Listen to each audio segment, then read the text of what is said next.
Now, welcome back to the TMP project. We're getting into the cloud, man. It's going to happen. Look, command decisions are happening. We're getting into the cloud. And now, in this time in the movie, it's getting towards sleepy time when you're watching it because you can't keep track of what it's just. The ship is just traveling very slowly.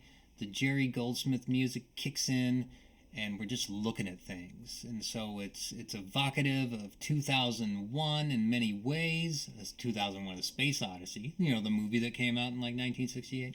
Anyway, so that's what's happened. We're slowly moving with the ship into the massive cloud, or if you'd like, into the nameless void. So here we go. Not the best, not the best photo of the lip model.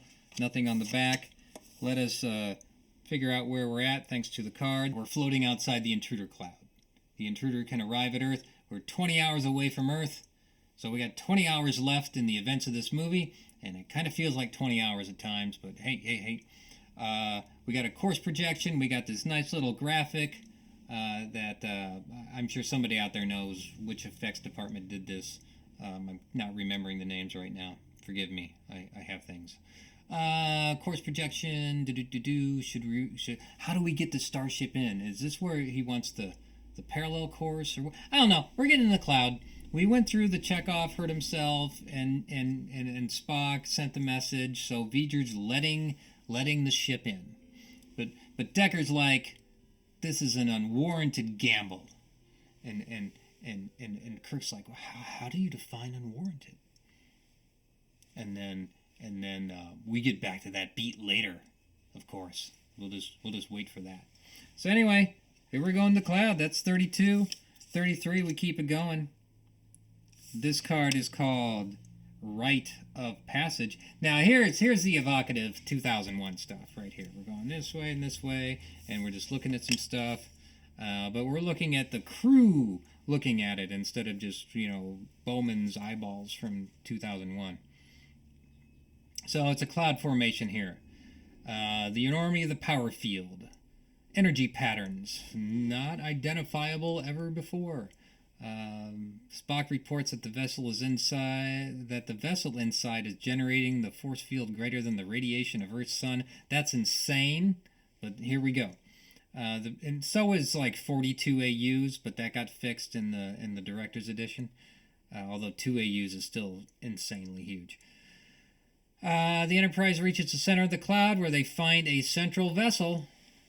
All right, but before that, we're still looking through. Something is at the heart of the cloud. Now, I first got to know the motion picture through my pan and scan 142-minute VHS copy that I usually watched on a 13-inch Zenith television. All right. I have the 4K version. I've watched it. The cards aren't great. I get it. But there is something to be said about, even if you have models, to leave them, open to interpretation so the imagination can take hold and you're not totally relying on special effects for the movie, although they're here. And, we also understand that the special effects were kind of rushed in the movie because, mistakes were made. We're just so it all works still. It's a journey into the unknown. We're looking over the stuff, and around this time is when I fall asleep. Okay.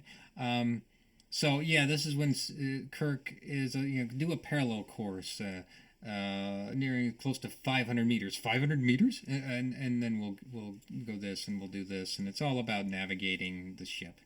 And then now we're scanning, but the scans come back. We can't really communicate to Starfleet communications officer. Any attempt to transmit out of the cloud is being reflected back in. So it's nice that Nichelle Nichols has some great lines here, of course. So these 3 cards here represent the many minutes of just anticipation. We're just moving, and it is when those few minutes is always enough to put me to sleep. In fact, I saw this in the theater in 2019. It was the last theater movie I saw before the pandemic hit, and I was looking forward to it. But I just went to a concert the night before, And I got into like the 1 o'clock show, and of course we had to sit through like DVD extras, which I didn't need, and it was a theatrical cut. This is my story about watching the movie. But anyway, when we finally get to the scene, I nod off. I mean, and honestly, that's what this movie is for. I've never slept better through a movie. It's just like, you know, it puts you in such a comfortable place that Slumberland is right around the corner, right about this time in the movie, because it's the scene where we're just floating and changing course and doing these things, and what wakes you up later on is when the big light comes and scans and then zaps Ilea. So that's what's awaiting us. But right now, I'm going to end this show because I just want to stop and appreciate this is the great sleepy time moment of this movie. I love this bit. I don't even know how long it lasts. It's in between when we know we're getting there and a scan hits the Enterprise and you know, Chekhov's arm goes, ah, that was the last show I did. But it's a small beat in between that I love because I never get through it. That's what I love about this movie. So there we go. The Heart of the Cloud scene. I gotta say it's my favorite. I can feel it coming. It's been a long day, but this is awesome. We need more movies to just put us right out. Okay. So let's just look at this as this is like the part 2 beat of the movie, because then everything gets changed up when Ilea gets zapped, and we'll walk through Ilea getting zapped in our next installment of the TMP project. How about that?